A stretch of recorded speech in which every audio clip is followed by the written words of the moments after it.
Sambhav, over to you. You have been mentoring over 100 plus startups.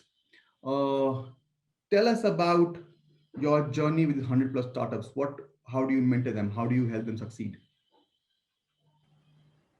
So the idea, as you've read in the initial introduction, also the initial phase of my career started off with a few startups. For an example, a Byju's before Byju's was there was a company typical to what Byju's had built in 2013.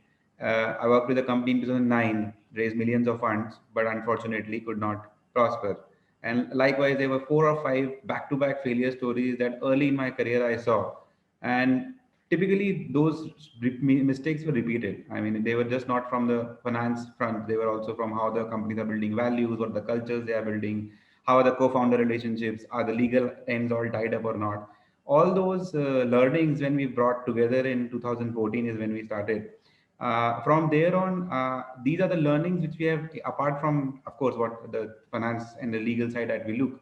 We are trying to blend other things as well in bringing in rationality from all fronts, right? So, for an example, a co-founders agreement is something that we really stress on in our startup ecosystem, right? People usually come back to us whenever they are about to sign a term sheet or whenever they are about to sign a shareholders agreement, and most of the times you realize the co-founder agreement itself is missing out on that front.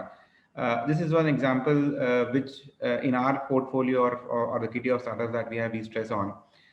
Similarly, we are trying to blend a culture of treating finance not as an expense but as an investment, right? So typically, when a founder starts, they go out looking for, say, a CTO or a sales executive. To that extent, they're trying to figure out a lot of other things in the business scenario. But when you look at the finance angle of it, where the perception needs to change, is where we are working pretty hard on our startups. Where early on, we are trying to build a culture in the co-founder segment that working in finance and legal is an investment for your firm and not an expense. So you look at it as a long-term story, and rather than just comparing it with a few vendors, find a business partner for yourself.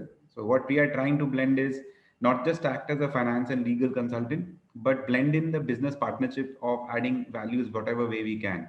So that is the trend that we see, that we've in a kind of way built a beta market for our 100 startups, where each all startups are each other interacting, and some are doing the market validation. Some of our startups are offering services to our portfolio startups itself. So these are the kind of different things that we have observed and built in the last 6 7 years, adding value to the ecosystem.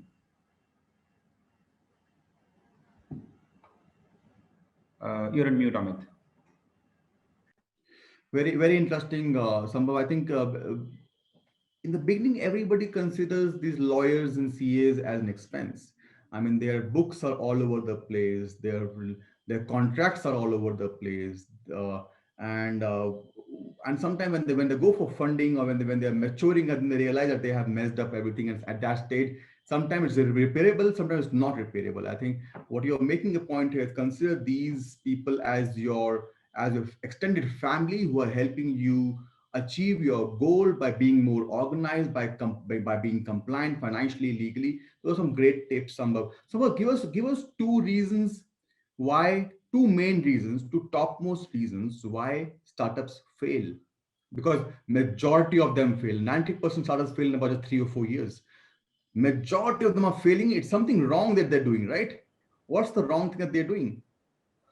One perception that we internally build in our own team, it's never about the idea, it's always about the implementation, right? So two biggest failures I have seen is on the human resource front, where building the team itself, people not right person not doing the right job, and then not having an execution or a pivot strategy, right? So just focusing on the idea that this is a multi-million dollar idea, or what exactly it is solving for. Is it actually creating a shareholder's value in the end? Is it going to sustain for long? So if I have to talk about just the two aspects of it, I think one would be the team, the human resource, building the right team.